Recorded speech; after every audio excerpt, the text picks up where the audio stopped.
The church was silent.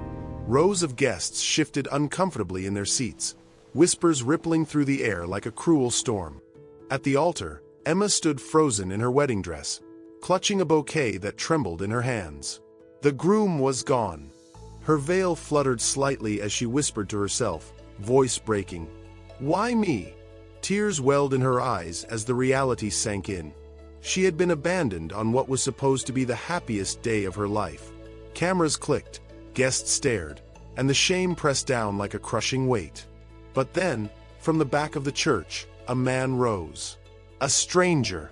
He began walking toward her, each step deliberate, his eyes never leaving hers. Emma's breath caught. Who was he? And why was he moving closer when everyone else only looked away? If this moment moved you, don't just watch.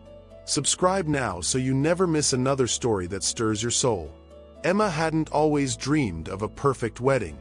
Growing up in a small town with a single mother, she learned early that love was fragile and promises often broke. Still, she carried hope in her heart, that one day, someone would see her worth and never let go. When she met David, it felt like an answered prayer. He was charming, ambitious, and for the first time, Emma felt chosen. She gave everything to this relationship. Long nights helping him study, working extra shifts at the cafe to help pay his bills, standing beside him through every setback. Friends whispered that she deserved better, but Emma silenced those doubts.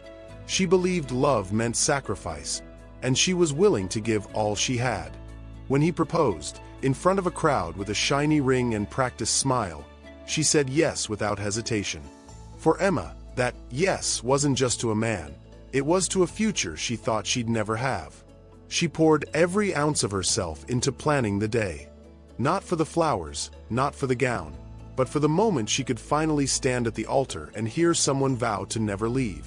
And yet, here she was, bouquet trembling, the man she trusted nowhere in sight.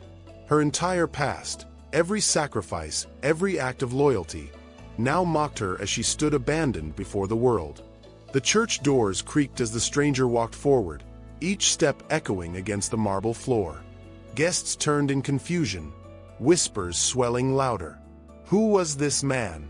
Emma barely noticed him at first, her vision blurred with tears, her heart still trying to accept the unbearable truth. But then she felt it, the weight of his presence. He stopped just a few feet away, his gaze steady, unwavering. Without hesitation, he reached out and took her trembling hand. His touch was firm, grounding, as if to anchor her against the storm. Gasps rippled through the pews. Cameras flashed. Emma's breath caught in her throat. The man leaned close, his voice low, meant only for her. "You are not alone. Not today. Not ever again." Emma blinked, stunned. This wasn't pity. There was strength in his tone, a certainty that cut through her despair. But before she could ask his name, before she could even process his words, he turned toward the stunned guests and spoke loudly enough for all to hear. "Shame on anyone who makes her feel unworthy." The room fell silent. Emma's heart pounded in her chest.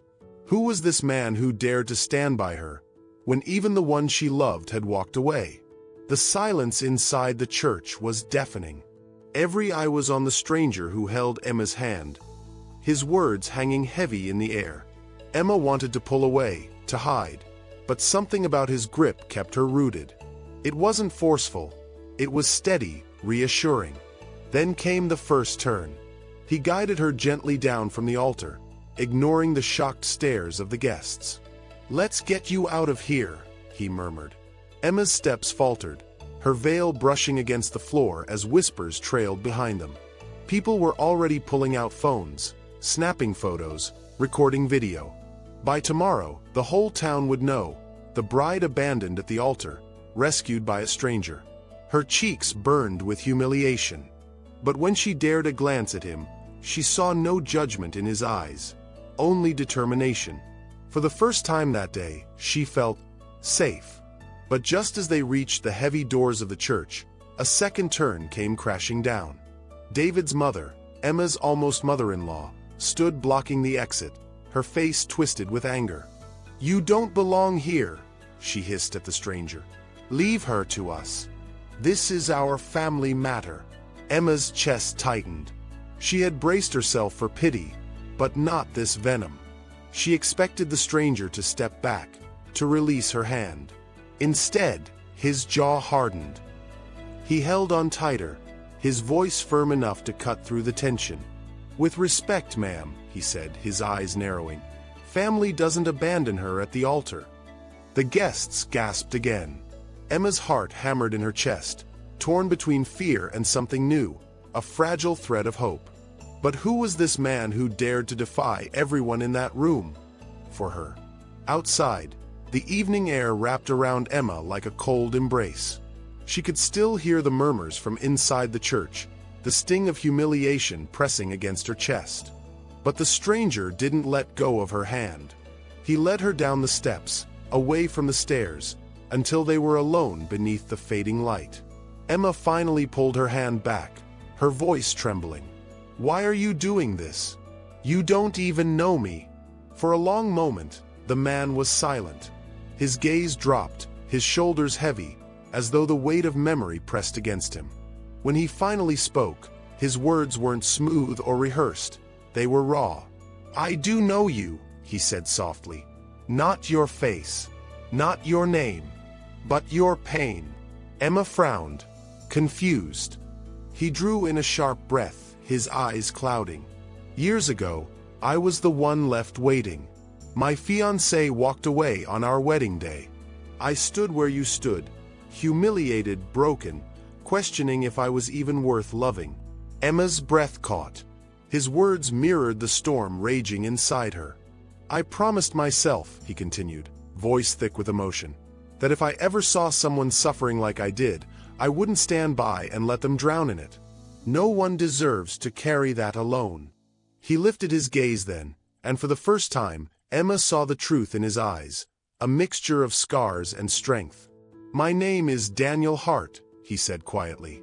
"I've built a life since that day. A business, a fortune. But none of it erased the pain. And tonight, when I saw you, I couldn't walk away. Not again." Emma's world tilted. This wasn't pity. This was empathy, the kind born from wounds that matched her own. The stranger who took her hand wasn't just anyone. He was a man who had lived her heartbreak and survived it. Her tears blurred the world around her, but for the first time, they weren't only tears of shame. They were tears of recognition. But what would he do next? Was his promise just words, or something more? Emma stood frozen at the bottom of the church steps, Daniel's words echoing in her mind. For the first time all day, she didn't feel like a victim. She felt seen. Still, her voice quivered as she asked, "But what am I supposed to do now? My life, it's in pieces." Daniel stepped closer, his tone steady. "Then let's pick them up, one at a time." He reached into his coat pocket and pulled out a small envelope. With gentle insistence, he pressed it into her hands. "This isn't charity. It's an opportunity. Inside is my card, and a letter of introduction. You have more strength than you know, Emma. The world tried to break you today, but I see someone who can rise." Emma opened it with trembling fingers. Inside was not only his contact information but also a check, enough to cover the debt she had quietly taken on to help David's dreams, debt she thought she'd never escape. Her knees weakened. "Why would you do this?" Daniel's eyes softened. "Because I know what it's like to be abandoned and to think you're worthless. But here's the truth, Emma. You are not defined by the one who left you. You are defined by what you do next. And I want to see you rise higher than they ever thought you could." In that moment, the humiliation of the day didn't vanish, but it transformed. Emma realized her story wasn't ending at the altar. It was only beginning. Weeks later, whispers of the abandoned bride shifted into something new. Emma had taken Daniel's advice, found a new job through his network, and slowly rebuilt her life with dignity and strength. And on quiet evenings when doubt crept in, she remembered the moment a stranger reached out his hand and proved that kindness doesn't just comfort, it restores. Because sometimes, the people who walk away aren't the ones meant to write our story. It's the strangers who step in and show us who we truly are. If Emma's story touched you, remember this. The people who walk away don't define your worth. It's the moments of unexpected kindness that do. Don't stop here. Subscribe now so you never miss another story that stirs your soul, and click the playlist on your screen to keep watching more powerful journeys like this one.